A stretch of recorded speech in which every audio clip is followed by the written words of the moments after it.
Hi everyone, welcome to this video. This is Aarti Mishra, one of the top and verified educator. Last session में हमने बात की थी कि कैसी पॉलिटिकल हिस्ट्री थी मौर्यन एम्पायर की। तो अब हम उसी डिस्कशन को आगे बढ़ाएंगे। तो आप जैसे कि जानते हैं कि हम लोग अशोका के बारे में बात कर रहे थे और अशोका के बारे में हमने जाना कि कैसे मतलब इनका जो है एक पूरा मतलब इनका जो एक अर्ली लाइफ इनकी रही और किस तरीके से ये जो है एक डेवलप होते हैं एक भिक्षु के रूप में। तो अशोका के एम्पायर के एक्सटेंट के बारे में जानेंगे। अशोका का धम्म जो था वो क्या था, अशोका के जो एस्टिमेट हैं और उनके बारे में पूरा जो डिस्कशन है वो रहेगा। सो वन बाय वन सबसे पहले जो है हमने लास्ट क्लास में बिंदुसार के बारे में बात की थी, जिनको अमित्र गाथा भी कहा जाता है।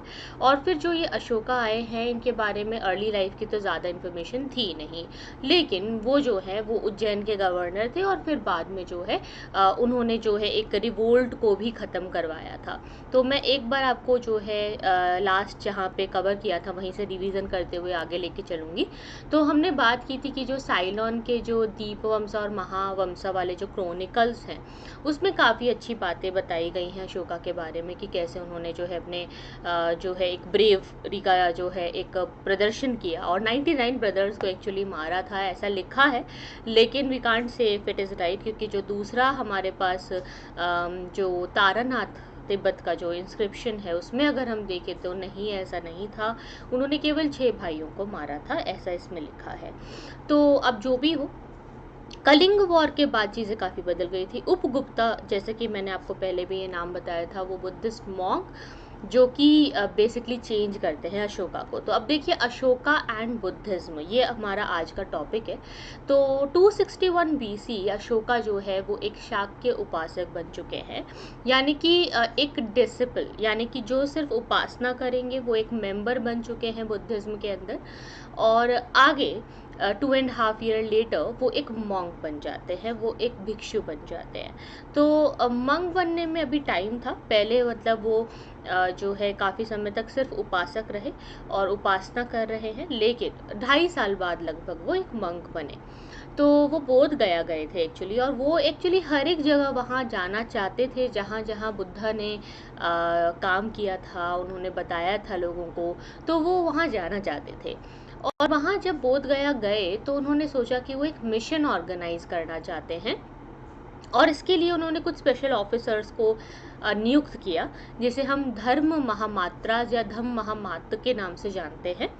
तो ये क्यों? क्योंकि देखिए एक ना ऑर्गेनाइज्ड वे में चीज़ों को आगे बढ़ाना ज़रूरी था, और अशोका चाहते थे कि जो धम्म है उसकी प्रोग्रेस स्पीड अप हो सके और वो आगे बढ़े। तो 241 बीसी में उन्होंने जो बुद्ध का बर्थ प्लेस है लुम्बिनी गार्डन के वहाँ उसको विजिट किया नियर कपिल वस्तु, और दूसरे जो और होली प्लेसेस थे बुद्धिज्म के, जैसे कि सारनाथ, सरस्वती, कुशीनगर, उसको भी वो विजिट करते हैं।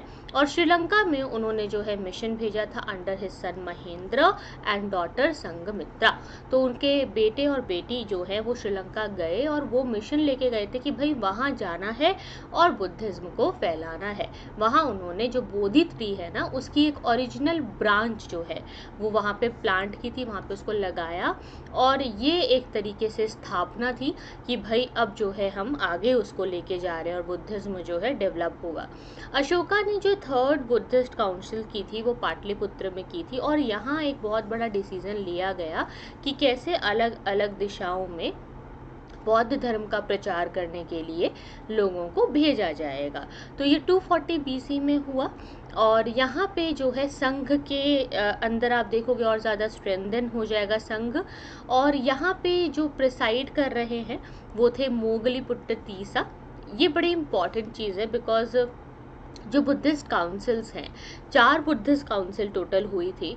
इसमें अशोका का इम्पोर्टेंस यहाँ ये है कि वो एक इंटरनेशनल लेवल पे अब इंडिया का पूरा कल्चर और सब कुछ लेके जा रहे हैं।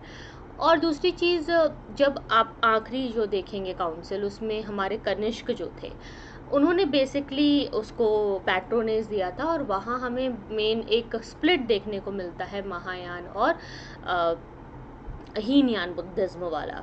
तो वो भी देखेंगे हम, लेकिन अभी के लिए इतना समझिए कि जो अशोका है इनका जो नॉर्थ वेस्टर्न फ्रंटियर है वो बहुत अच्छे से इन्होंने डिमार्केट किया हुआ था, और वो चंद्रगुप्त मौर्य ने ऑलरेडी सारा लिया हुआ था।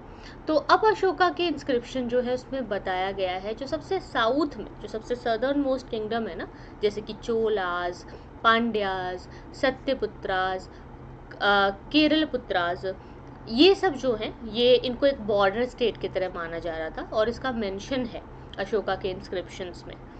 तो ओवरऑल देखा जाए तो ये सारे जो राज्य थे ये मौर्यन एम्पायर के बाहर थे। तो राजतरंगिणी नाम की एक रचना है जिसके बारे में हमने पहले भी कई बार बात की थी। इसके राइटर हैं कल्हना। ठीक है, अगर आपको ध्यान नहीं है तो याद मैं आपको दिला देती हूँ, इसके बारे में हमने 2-3 बार बात की है। और राजतरंगिणी बहुत इम्पॉर्टेंट है, ये आपको याद होना चाहिए, क्योंकि इसमें जो कश्मीर के राजा हैं और कश्मीरी जो पूरी रियासत है उसकी एक बहुत अच्छी जानकारी लिखी गई है। तो ये कश्मीर जो है वो मौर्यन एम्पायर का पार्ट था, ऐसा राजतरंगिणी में लिखा गया है। राजतरंगिणी क्या है कि कश्मीर के राजाओं के बारे में एक हिस्टोरिकल जो है वर्क ऑफ आर्ट है जिसे कल्हना ने लिखा था। इस टाइम में बताया जाता है कि जो नेपाल है वो भी मौर्यन एम्पायर के अंदर ही था। तो नेपाल मौर्यन एम्पायर के अंदर था उस टाइम में। और इसका मतलब ये है कि जो लुम्बिनी गार्डन अभी नेपाल में है वो उस टाइम में प्रेजेंट इंडिया का हिस्सा हो सकता था। तो आप इस चीज़ से कितना अग्री करते हो? अगर हम ये कहें कि बुद्धिज़्म जो स्टार्ट हो रहा है और जहाँ से मतलब वो पैदा हुए वो एक्चुअली में इंडिया का ही हिस्सा था, तो वो अभी प्रेजेंट नेपाल में चला गया है बिकॉज अभी बाउंड्रीज चेंज हो गई है। तो do you agree with it, या हमें इसे कहना चाहिए कि नहीं नेपाल से इसका स्टार्टिंग हुआ है? कैसे हमें इसको कहना चाहिए? क्या लगता है आपको कि हम ये कह सकते हैं, क्या ये सही है if we say that Lumbini garden जहाँ से ये शुरुआत हुई है वो भारत का ही हिस्सा था? कहाँ तक इसको मानना ठीक लगता है? You can tell me in the comment section. अच्छा, अशोका का जो धम्म है, इनकी जो पॉलिसी है धम्म की, वो बहुत ब्रॉड कॉन्सेप्ट है। वो मतलब वैसे तो एक वे ऑफ लाइफ है, लेकिन इसमें बताया गया कि जीवन जीना कैसे है, एक जनरल कोड ऑफ कंडक्ट कैसा होना चाहिए, और कैसे लोगों को रहना चाहिए, क्या लोगों को करना चाहिए, और किस तरीके की प्रैक्टिसेस हैं जो कि लोगों को अडॉप्ट करनी चाहिए। तो यहाँ पे अशोका जो है, इनका जो धम्म का सिद्धांत है उसको इन्होंने अपने एडिक्ट्स में लिखवाया हुआ है कि भाई धम्म कोई नया धर्म नहीं है, वो एक कोड ऑफ कंडक्ट है। तो क्या है ये धम्म अशोक का, और इसमें क्या बातें की गई थी? तो देखिए, कई सारे एडिक्ट्स हमें मिले अशोका के, और अगर हम देखें तो इसमें वो बता रहे हैं कि अपने पिता की का आदर करना, माता पिता की तरफ जो है उनकी सेवा करना, अहिंसा का जो मार्ग है उस पर चलना, सच्चाई से और लव एंड ट्रुथ का जीवन जीना। तो ये इस तरीके की बातें कर रहे हैं। और जो टीचर्स हैं वो बात कर रहे हैं गुड ट्रीटमेंट ऑफ रिलेटिव्स की, कि भाई रिलेटिव्स का बहुत अच्छा ट्रीटमेंट होना चाहिए, टीचर्स का बहुत अच्छा ट्रीटमेंट होना चाहिए, आप अपने गुरुओं का, अपने रिश्तेदारों का मान सम्मान करें, प्रोहिबिशन करें एनिमल सेक्रीफाइस का, पशुओं को ना मारें, फेस्टिव गैदरिंग को भी अवॉइड करने की बात की जा रही है। क्योंकि कई बार क्या होता है ना, इससे इंसान और गरीब हो जाता है। क्या होता है कि देखो, गरीब लोगों के पास ऑलरेडी हार्डली ही कोई सेविंग होती है, अब वो भी सेविंग इनकी ख़त्म हो जाती है जैसे कोई फेस्टिवल का टाइम आता है या कुछ भी आता है। फिर ऐसे में जब कोई गलत बुरा समय आता है तो ऐसे में उनके पास पैसा नहीं बचता, फिर वो उधार लेते हैं। तो ऐसे में जो ये फेस्टिव गैदरिंग्स है, एक्सपेंसिव और मीनिंगलेस सेरेमनी और रिचुअल्स हैं, वो नहीं करने चाहिए, क्योंकि उससे समाज में एक प्रेशर बनता है। ये किसी की अपनी खुद की मर्जी होनी चाहिए, और अगर अवॉइड किया जा सकता है तो अवॉइड किया जाना चाहिए। और ये एडमिनिस्ट्रेशन के बहुत अच्छे ऑर्गेनाइजेशन के बारे में बात करते हैं, सोशल वेलफेयर के बारे में बात करते हैं, कि भाई लोगों को एक बहुत अच्छा सिस्टम, कांस्टेंट कांटेक्ट का जो सिस्टम होता है लोगों के साथ, वो बनाए रखना है। और इसके लिए ऑफिसर्स होंगे, यानी कि धम्म यात्राज होंगे। तो इसमें धम्म यात्राज का एक सिस्टम होगा जिसमें धम्म महामात होंगे, और वो लोगों को समझाएंगे कि भाई कैसे कैसे आपको क्या क्या करना है। तो जो सोशल वेलफेयर होगा, जो मेंटेनेंस होगा, उसमें लोगों को साथ में लेकर के चलना ज़रूरी है और एक मानवीय तरीके से लोगों के साथ ट्रीटमेंट करना है, चाहे कोई सर्वेंट ही क्यों ना हो, लेकिन उनको कभी भी गलत तरीके से ट्रीट नहीं करना है, चाहे प्रिजनर्स ही क्यों ना हो। गवर्नमेंट ऑफिशियल्स भी उनको अच्छे से ट्रीट करें और ये कंसिडर किया जाए कि नॉन वायलेंस रखना है, चाहे एनिमल हो चाहे कोई भी हो। और यहाँ पे बताया जा रहा है कि थोड़ा सा ब्राह्मण्स को जो है इसके लिए लिबर्टी दी जा रही थी कि जो ब्राह्मण हैं उनकी तरफ भी वायलेंस नहीं करना है। एंड टॉलरेंस की बात है कि भाई अगर कोई दूसरा धर्म कोई अपनाता है, अगर उसको फॉलो करता है तो करने दो, सभी के साथ मिलजुल करके रहना है, हार्मनी से रहना है। 7 जो चीज़ थी वो थी कि भाई हमें धम्म के द्वारा विजय हासिल करनी है, हमें दिग्विजय नहीं करनी है, हमें धम्म विजय करनी है। तो दिग्विजय मतलब कि भाई जो चारों दिशाओं को जीत लेता है दिग्विजय, लेकिन धम्म विजय मतलब कि हमें जो है वॉर नहीं करनी पर धर्म के रास्ते से लोगों को जीतना है। कॉन्सेप्ट जो था इनका नॉन वायलेंस का, ये बहुत इम्पॉर्टेंट है और ये काफ़ी सिमिलर है अशोका का जो धम्म है, उसमें वो सारे आइडियाज़ बिल्कुल बुद्ध की तरह ही टीचिंग से फॉलो किए हुए हैं, लिए गए हैं।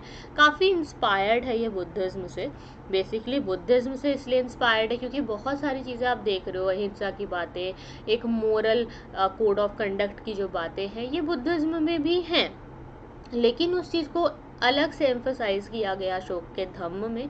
और बुद्धिज़्म जो है वो उनका पर्सनल बिलीफ रहा, उन्होंने बुद्धिज़्म को अपनाया, फॉलो किया। और धम्म जो है इन्होंने जो है लेकर के चले, लेकिन धम्म के बारे में इन्होंने बताया कि जो धम्म है वो अलग चीज़ है, उसका कोई ऐसा लेना देना नहीं है उनके बुद्धिज़्म वाले रिलीजन से। धम्म एक अलग चीज़ है, एक अलग कॉन्सेप्ट है, एक टीचिंग है जो कि बुद्धिस्ट टीचिंग से अलग है और वो उसके इक्वल नहीं है। बुद्धिस्ट टीचिंग अलग है और धम्म की टीचिंग अलग है, ऐसा अशोका ने कहा। और अशोका जो है इन्हें हम ग्रेटेस्ट ऑफ द किंग्स क्यों कह रहे हैं, मतलब आप कहिए कि ये ऐसे हैं जिन्होंने सबको सरपास कर दिया, अलेक्जेंडर को, जूलियस सीजर को, और कोई भी आप बड़े से बड़े राजा का नाम ले लीजिए। क्यों? क्योंकि इनका जो धम्म है वो यूनिवर्सल है, वो सबको प्रमोट कर रहा है कि भाई वेलफेयर हो, ह्यूमैनिटी हो। इन्होंने बिल्कुल एक नॉन एग्रेशन की पॉलिसी अपनाई। और फिर जब इनकी डेथ हुई तो ये जो मौर्यन एम्पायर है 232 बीसी के बाद दो हिस्सों में बटा, western Mauryan empire and eastern Mauryan empire. और हुआ ये कि इंडिया में हुआ बैक्ट्रियन इन्वेशन, तो जो वेस्ट पार्ट था एम्पायर का वो बिल्कुल कोलैप्स हो गया। और लेटर मौर्यन किंग्स जो कि जैसे कि बृहद्रथ थे, इनको जो है मार दिया गया था पुष्यमित्र शुंग के द्वारा। और उसके बाद आप देखेंगे कि पुष्यमित्र शुंग का नाम आप आगे भी पढ़ेंगे जब इन्होंने बहुत तेज़ी से एक नए ब्राह्मणिकल ऑर्डर को बड़ा करने के लिए और उसको इंक्रीज़ करने के लिए कोशिशें की थी। और जो आगे रूलर्स हैं वो ज़्यादा इसको फिर संभाल नहीं पाएंगे। तो अब हम मॉडर्न एडमिनिस्ट्रेशन को समझेंगे, इनकी सेंट्रल गवर्नमेंट को समझेंगे कि ये कैसे काम कर रहे थे। तो ये मॉडर्न एडमिनिस्ट्रेशन और सेंट्रल गवर्नमेंट का पूरा जो पार्ट है ये नेक्स्ट वीडियो में रहेगा। अब तक के लिए आपको कहना चाहूँगी गाइस कि अगर आपने अभी तक सब्सक्रिप्शन नहीं लिया है तो अब बहुत जल्द नेक्स्ट वीक हो सकता है कि सब्सक्रिप्शन की फ़ीस इंक्रीज़ हो जाए। अभी तक हमारे पास डेट नहीं है, बट मुझे लगता है बहुत जल्द हम डेट अनाउंस करेंगे। एंड डेट्स की अनाउंसमेंट हो सकता है कि कल परसों तक हम कर दें। तो ध्यान रखिए कि आप टॉप 10 का कोड यूज़ कीजिए और इससे आपको 10% डिस्काउंट मिलेगा। अचानक से फिर फीस इंक्रीज़ हो जाती है सब्सक्रिप्शन की तो स्टूडेंट्स काफ़ी परेशान होते हैं। लास्ट टाइम भी स्टूडेंट्स जो है वो कह रहे थे कि हमने लेना था सब्सक्रिप्शन पर हमें इन्फॉर्म नहीं किया गया था, बताया नहीं गया था। लेकिन इस बार हम लोग आपको 1-2 हफ्ता पहले से ही बता रहे हैं कि गाइस फीस इंक्रीज़ हो रही है। बाकी आपको मैं बता दूं कि कभी भी आप देखेंगे कि मंडे से हमारे नए बैचेस शुरू होते हैं। हम हर मंडे नया बैच शुरू करते हैं, तो आप मंडे जो है उससे पहले ज्वाइन कीजिए तो अच्छा रहता है। और न्यू बैचेस के लिए जो लिंक्स हैं वो डिस्क्रिप्शन बॉक्स में दिए गए हैं। अगर आप चाहते हैं कि आपको अनलिमिटेड एक्सेस मिले तो आपको टॉप 10 का कोड यूज़ करना है, ठीक है। बाकी ये तमिलनाडु हिस्ट्री के एनसीईआरटी में सेंट्रल गवर्नमेंट के बारे में, रेवेन्यू डिपार्टमेंट, आर्मी और बाकी की जो ये सब चीज़ें हैं ये मैं आपके साथ अगले वीडियो में डिस्कस करूँगी। अगला वीडियो लास्ट वीडियो रहेगा इस चैप्टर का। बेसिकली ये जो हमारा चैप्टर हम लोग कर रहे हैं, this chapter is the lesson number 6, ठीक है। तो ये जो है लेसन नंबर 6 का सेकेंड पार्ट है, शायद सेकंड नहीं, ये थर्ड पार्ट है, लेकिन इसका एक और पार्ट है जो कि आएगा, तो डोंट वरी अबाउट इट। मैं कंटिन्यू करूँगी इसको और ये बहुत जल्द आपको मिलेगा। तो अगला पार्ट भी हम जो है कवर करेंगे, उसमें फिर हमारा ये जो आज का अपना लेसन है, फिर वो 6th लेसन जो है वो कंप्लीट हो जाएगा। ठीक है, तो आज के लिए इतना ही guys. Thank you so much for watching. See you then, take care, bye bye.